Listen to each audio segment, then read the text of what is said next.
Hey everybody, I'm Tim League. I'm the creative director here at Fantastic Fest. I watched this film for the very first time, I believe it was in February. What you're seeing tonight is going to be a rare synthesis of music and visuals that is breathtaking and beautiful and truly unique. And I'm very honored to be able to be presenting it here at Fantastic Fest. So we're very, very lucky because it just so happened that one of the members of Angels and Airwaves, the band that performs and composes and performs the absolutely breathtaking soundtrack for the film, happened to be in Dallas and was willing to come down here to be with us this afternoon. I actually happen to know a dude who's been up on the International Space Station, and I think it'd be really interesting to have his take. So from both sides, we have Mr. Tom Delonge from Angels and Airwaves, and Mr. Richard Garriot, International Space Traveler. Hey, you guys, thank you guys for coming up. Thank you for the nice words. It's awesome. And thank you for being here. Absolutely, man. I can't tell you how excited I am to both see the movie and get a chance to rap on, I think space is inspirational to all of us, and I look forward to the art you've created to see what your take on it is. Well, we had a big team, and this is the thing, you guys, and it's so exactly what he said. It's not a movie with explosions and all that. Well, there actually are a bunch of people. Sorry about that. But it's different, and it's an extraordinarily meditative film. It's a huge, ambitious art piece. Not only from a musician, where bands never want to tackle film because you just don't ever fucking do that because it's scary and it's hard to do, but also as an independent filmmaker, and truthfully independent. We are as a band, no labels, we have nothing, and we'll have just about nothing too. When you look at this film, and you remember how independent films sometimes are made with a couple $1 million or something, even just for a romantic comedy. We did ours for just over 500 grand, and we had war, and we had space, and we did it all at his parents' ranch. So as you watch this thing, this really was a labor of love over 5 years, and I appreciate the kind words, and thank you for being here, and enjoy. Yeah. So how was that? And if we get everybody up here on stage, let me first of all tell you that I can say from firsthand experience that they really did a great job of capturing an amazing amount of the feelings of living in space and the isolation of living up there and the beauty of living up there. So it was particularly meaningful to me to get a chance to watch your great piece of art today. Also, why don't we start by let's introduce everybody in the project, because I didn't realize that out front we were seeing pretty much everybody. Yeah. So Tom, can you want to introduce the rest of the group too? My name's Tom. I started and played in the band Angels and Airwaves. This is William Eubank, the director, the writer, the set builder, the cinematographer, various other hats. And we got Wright, which is obviously the actor in the film and the one-man show for the most part. Yeah, and really, again, a phenomenal job. I only heard out front as we were walking in that you guys literally filmed this on someone's ranch or something. Where is this ranch, and whose ranch was it? It is my parents' ranch. They live north of Santa Barbara. They have 20 acres, so it's kind of like half in the garage. If you go to Google Earth and they give you my address, you'll see it. It's like sitting out in the driveway. And how about it? Also, to me, it was very impressive to see. Not only the amazing 3D rendering and space footage and stuff you guys put together, but also it is an astonishingly accurate ISS interior model as well. Oh my God. So how did you pull that off? I had these big my dad bought me a Phaedon book. It's like my slow descent into madness while I was trying to make that film. He decided to just embrace it in the end and be like, here's a space book, you should look at this. But I told him I was trying to build some sets, and I started with the fan room in the garage, and he was like, I don't think that looks like what the ISS would look like. And I'm like, I know that, Dad. But so he bought me these books, and I would just go through them and try to sort of mimic. But I mean, it's so complex in there that we didn't even. Well, it's actually really important. It's interesting that until I was on board, even when I was in training, you don't realize how cluttered all surfaces are, the floor and the walls and the ceiling. And that was one of the first things I noticed about your interior models, is they actually were, while there were clearly things that weren't precisely quote unquote accurate, the spirit of what it was, first of all, it was amazingly accurate, and the places where it wasn't still embodied the spirit of it, extremely well. I always want to throw in because, maybe you're like used to answering that question, but I always want to make sure people understand this, that there's 2 space sets, okay? And we rented the one from Apollo 13, and we spent a grip of our money on that thing, and it only got used, and basically we had to reshoot all this stuff, but we couldn't afford to get the set again, and Will goes, I can make one. And I was like, you can't. He's like, I can make one. We gave him just over 60 grand in 6 months. And that's what he built from Home Depot. Those are like pizza boxes and tool boxes. And he cut every one of those tiles, painted everything, the windows from a washing machine. I mean, it's like crazy. It's insane. And he never really gets into too much detail unless it's with his buddies and we're all talking and laughing about it. But it's maddening, like what he pulled off for so little dough, and to have someone like you, like, kind of validate it. I think that's massive. That's awesome. Yeah, you guys did a ton of research. Gunnar, I also have a question for you here before, and by the way, I'm going to open up for questions from any of you here too in a minute. Let me get out a few of my own since I have control of at least one of the microphones, so hang on, I'll pass it over to you in a second. But until we were fairly far into the movie, I didn't realize how truly alone you were going to have to represent and carry the whole story from beginning to end, with what I'll call the deepening madness kind of creeping into you over time. I have to imagine for any actor that's got to be one of the most difficult roles is to carry the whole thing on your shoulders like that. How was that? Living up on the ranch definitely helped. You're isolated. You're away from Hollywood, and everyone who needed to know where I was knew where I was, and I drew a lot off of that, and not being rushed, not being pressured. When we'd go into some of those deeper scenes, Will was awesome. I had almost like an old motorhome that I could just go and zone out, or I'd go for a jog, and it's basically you're out in the middle of nowhere, and there's like horses and cattle and frogs and chickens, and you're just so far removed. I could draw off of that. And that really helped. To be honest with you, I didn't have anything to gauge it from. I mean, I think all of us, me as an actor focusing on a leading man role, I didn't know what to expect. I just knew that, okay, we're in this thing and we're going to play. Will, as a filmmaker, first time directing, I think we were just all learning and it's like kids in a sandbox, basically.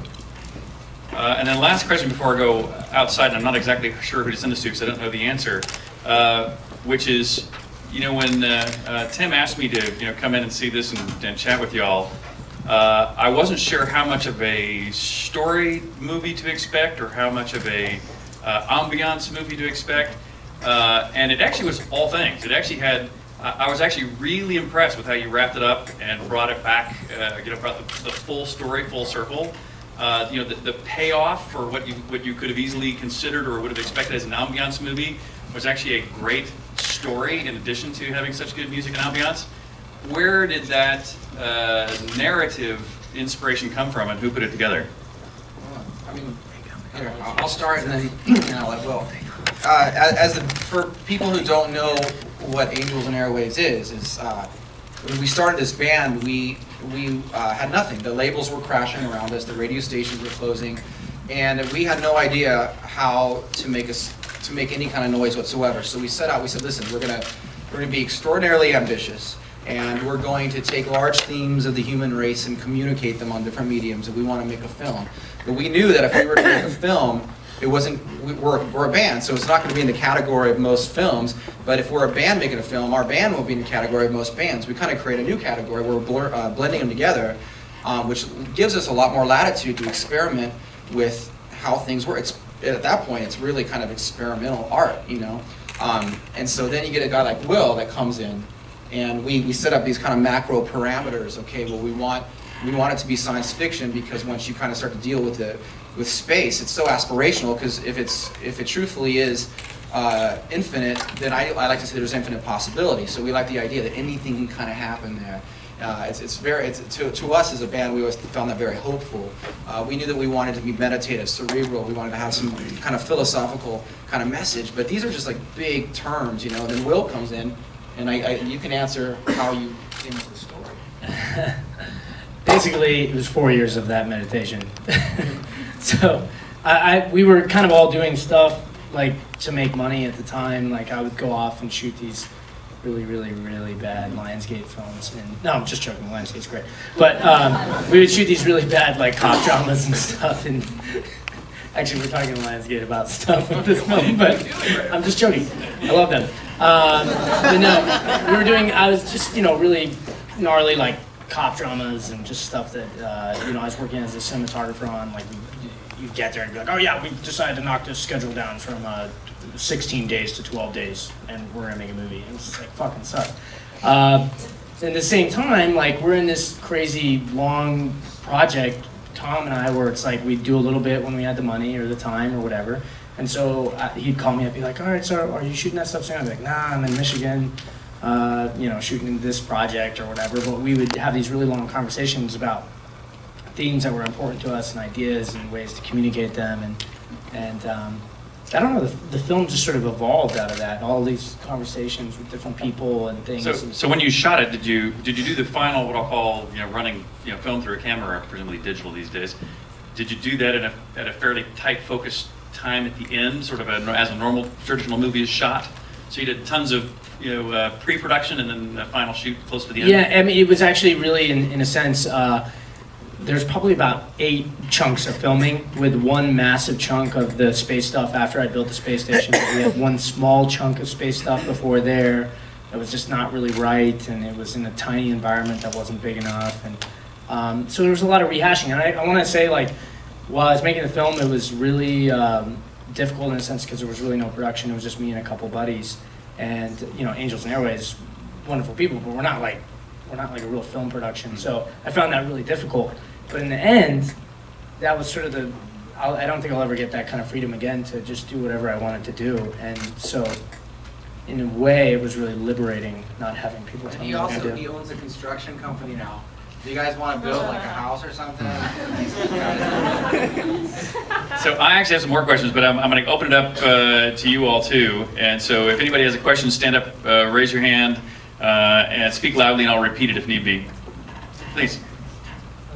Do you have any future plans for more films? We actually do. Will and I have 2 films that we've been bouncing around the big ideas for. And what I would like to define those ideas is, one would be about dreams and near-death experiences, and then the big one after that would be about God, and I think that big themes like that are interesting because it's I don't know, I think it's a hard subject to tackle. And are you going to tackle it in the same way you do this? I mean, it seems to me... Hopefully he won't have to build stuff, but with album, the idea is that there'll be an album, there'll be the movie with each one, and you compose those simultaneously. Did you do the music and the storyline somewhat together? On this one, it's interesting because we started it so long ago, I thought it was going to be something different. And Will kept coming back with these little miniature masterpieces. I was like, oh my God, I'm all, okay, well, this isn't what I thought it would be. I honestly, this is actually a really cool thing that I learned, is that when we were making the movie, I was thinking, for sure, okay, you got our songs in there, and there was going to be some score in there and whatever.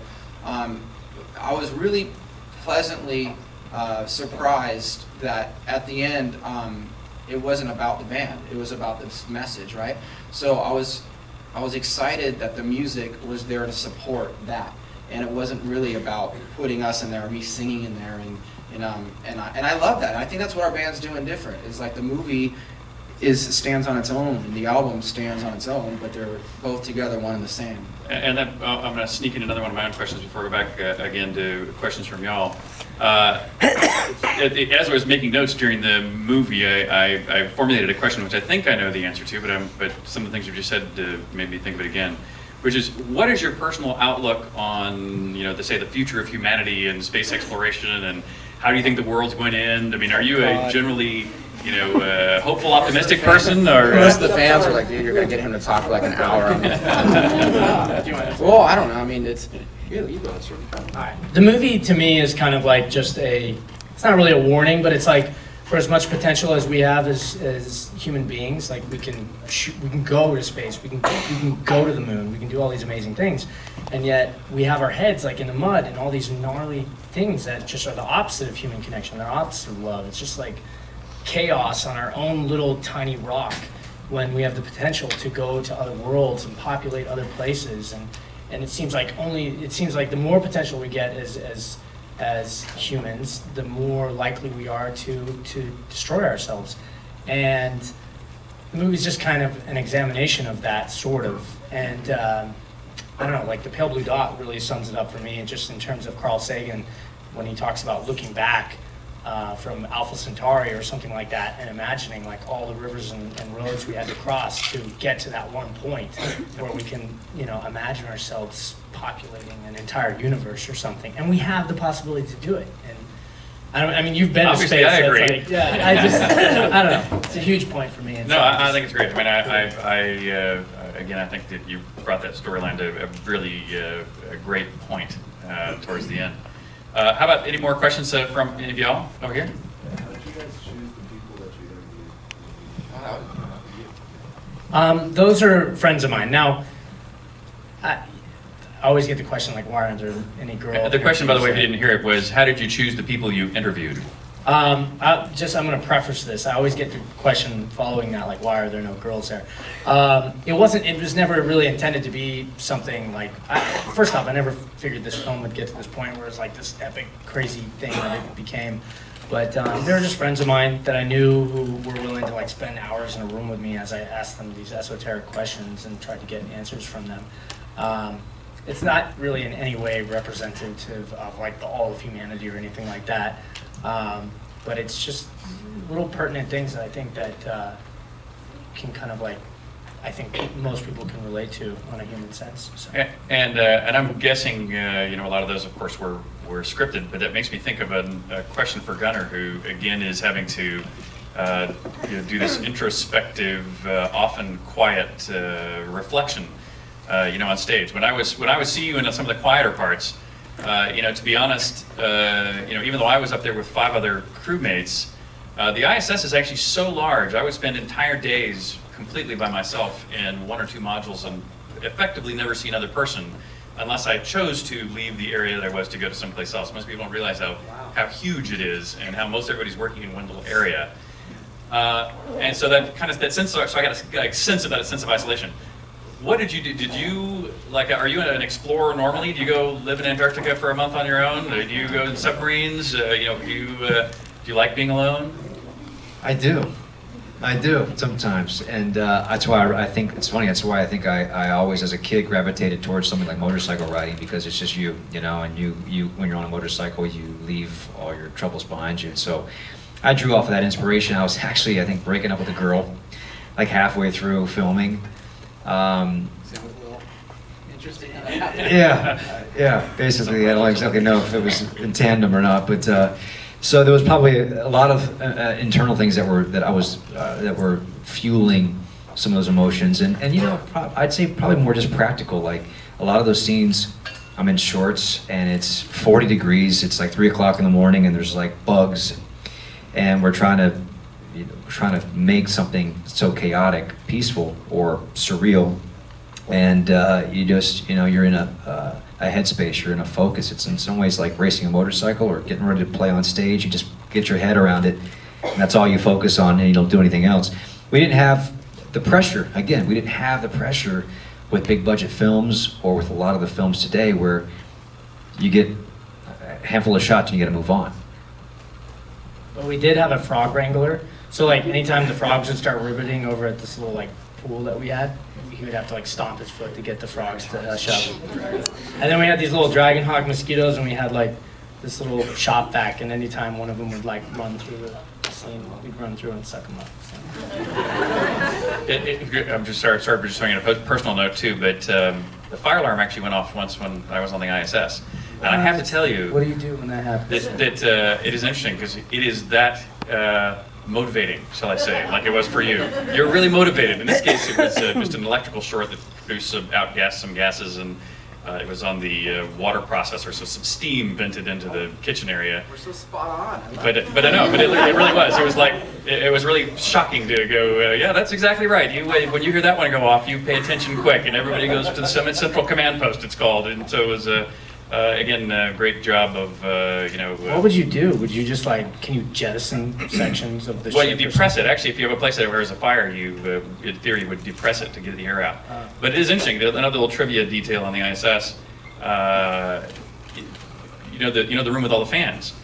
Even though we didn't have such a room with fans, there are fans all over through the ISS because normally when you breathe out, hot air goes up and fresh air comes in behind it, so you can breathe fresh air all the time. But in space, there's no up or down. There's no, hot air doesn't rise. There's no way no direction for it to rise. So the fans are the only reason you don't die when you go to sleep. And so the first thing that happens when there's a fire is the fans actually feed the fire. So the first thing that happens is all the fans turn off. And it's good in the sense of it doesn't propagate the fire, but it's bad in the sense of you better get an oxygen bottle pretty soon. But yeah. But anyway, still, with or without knowing the detail, you guys got nailed it pretty darn good. I feel like you and I only really know those pressures. These guys don't. How about some more questions from any of y'all? Down here in the front again. In the back, by the way, you guys are falling behind, so I need somebody to stand up and raise their hand. I want to say, first of all, congratulations on an awesome movie. Thank you so much. Really good. My question is kind of for everybody. What motivates you as far as like being creative? What creative challenge you or motivate you to take that next level to be a better actor and filmmaker and musician? Well, for myself, I've had a lot of success early on in my life. When you're in a rock band, you almost feel like you're a fraud. Like all of a sudden you get a career out of just kind of doing what you do with your buddies in a garage.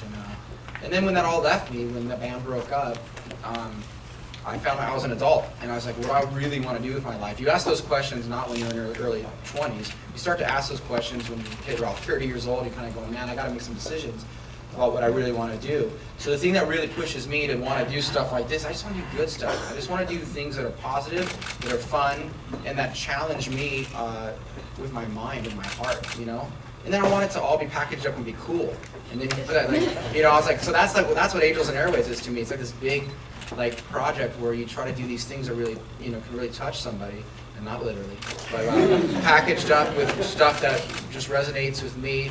Almost as like a young kid, that like growing up and seeing films and music and toys and things that just go, wow, because when you're a kid, your world's so small, but you're invincible because you can control it. When you get older, you realize there is a much bigger world, and you can't control what's going on in there. And there's a lot of pain and suffering. So I don't know. I'm trying to build a better world by one person at a time, I guess, or by this theater.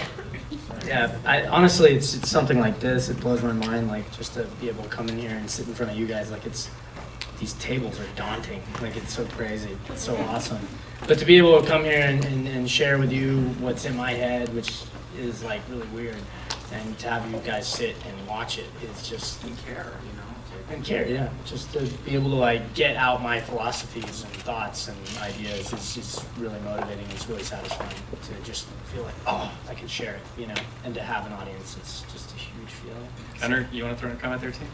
I was just gonna say, when I was a kid, we didn't have a lot. We were in a small town in Florida, and I remember playing Matchbox cars with my buddies, or G.I. Joe, or we'd go play Cowboys and Indians, and wanting to play an astronaut was something that you always think about it. Here I am playing an astronaut. You've actually been an astronaut, and what's so special is the last night of filming. It's 4 a.m. We finally wrapped, and we're all having beers and drinking on his ranch, and his dad's going to work. He's leaving the house to go to work, and all the crew's just hanging out. And it's a really pretty night up near San Ynez. Stars all over the place, and we see this real big light, and it's moving at a pretty fast pace, and it's not flicking, it's not blinking, it's constant. And his dad goes, "Oh yeah, that's ISS. You can see it on a clear night." So, how crazy is it that we finished this movie and there's ISS, circumnavigating the globe, man. Which reminds me of another cool story. So before my launch, I saw the ISS also pass overhead, and It's fast, right? it goes pretty fast. Yeah, it only takes a couple minutes to cross the sky. And one of the first scenes in the movie, the opening scenes of looking out the window and looking back at the Earth, I noticed that it was showing from Baja, California, over to Florida. And my first thought, which at that time was a critique, was you can't actually see that far across the Earth from the ISS at an orbit of about 250, 220 some odd miles. And so I just held that in the back of my head, wasn't even going to mention it, until later in the movie, you talk about the fact that, the ISS used to be at only 230 miles, but since the recent technology, we raised it to a higher orbit. And I went, damn, they got that one right too. Did you do that on purpose, or was that an accident? We don't. Yeah, because you were reading all that stuff, and then you. He was reading the books that I built the station from. So he would come in and just have all these weird lines. He'd be like, "That's not the line," but he'd be like, "No, it should be that line."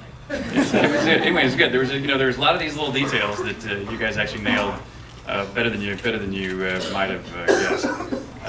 So how about back there, about in the middle there? I see you right there. So what was your thought process with using gravity or lack thereof within the movie? Obviously the constraints of the budget, you weren't going to be floating around. No, I ordered this. You avoided the trope of having like the red button to turn on off. Yeah.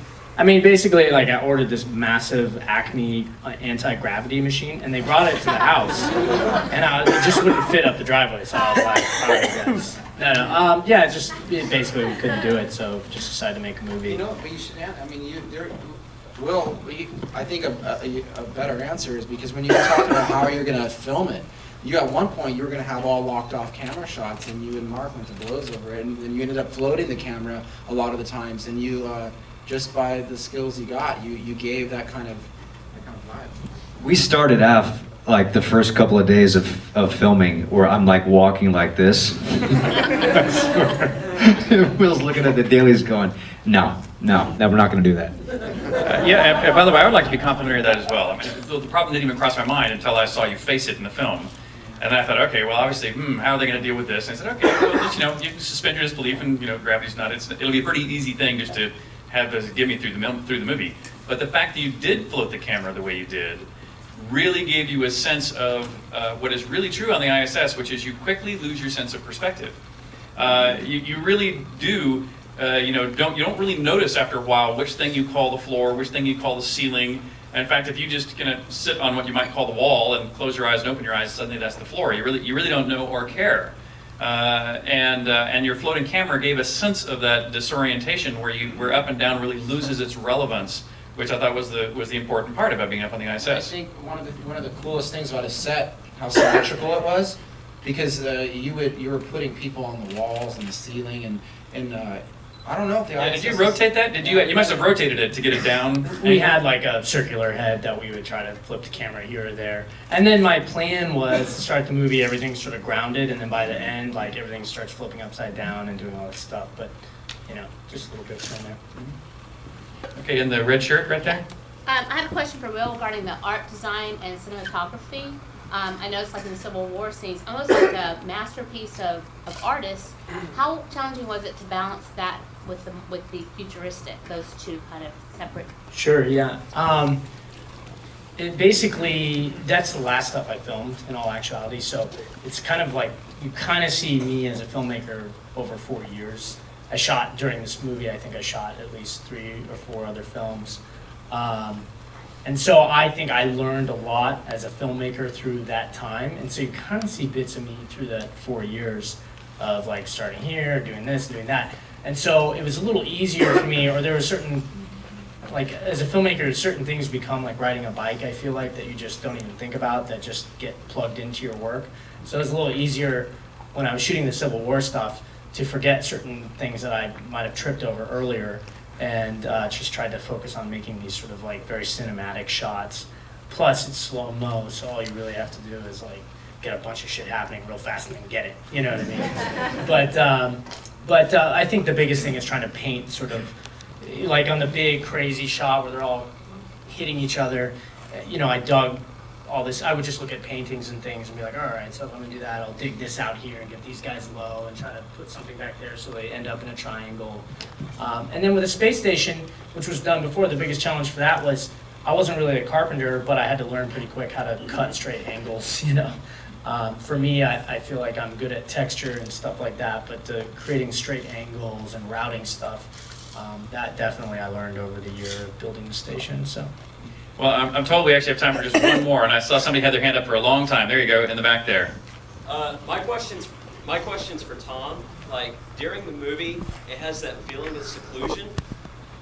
How did you, did you feel seclusion and translate that into the score, or did you just kind of like start writing? You know, like how did you give that feeling? There's with the music and the film and my part with that, it evolved with Will. I'll tell you right now that as the guy that's largely, I'm not totally responsible for this film. It was such a collaboration and so much of it on Will's shoulders. But I'm the guy that's going to get eaten alive if it sucks, and I'm also the guy that's inevitably going to lose the entire investment if it doesn't work. So there is a sense of seclusion, like where I'm going to go, oh my God, if this doesn't come out, I'm going to have to murder him, and then I'm going to have to somehow clean it all up in the press over the next 10 years. But I think that Will made it really easy. The film had that meditational kind of quality. And I'm a fan of atmospheric music, and I was saying this in an earlier interview, I'm also a fan of music that has these kind of heroic progressions, but yet the drama that unfolds on top of it might be a complete juxtaposition.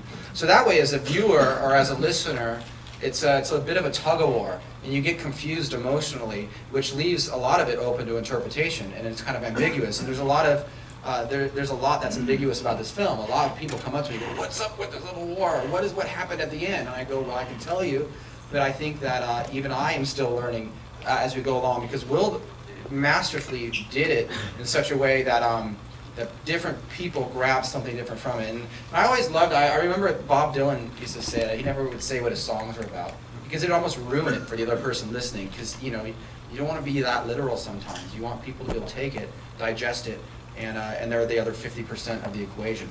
Well, I think you guys have all demonstrated you are capable of making great art. I thank you, Tom, Will, Gunnar. I know for me it was a great pleasure. I assume the same is true for all of you. Thank you guys so much. Thank you.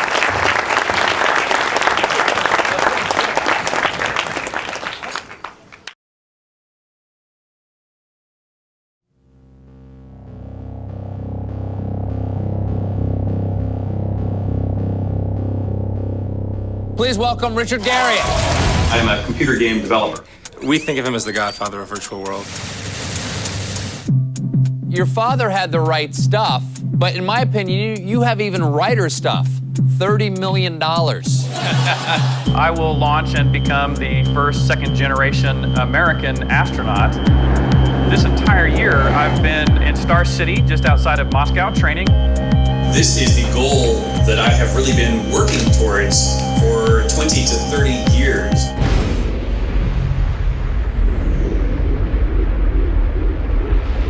The view is going to be fantastic, and you'll remember it for the rest of your life.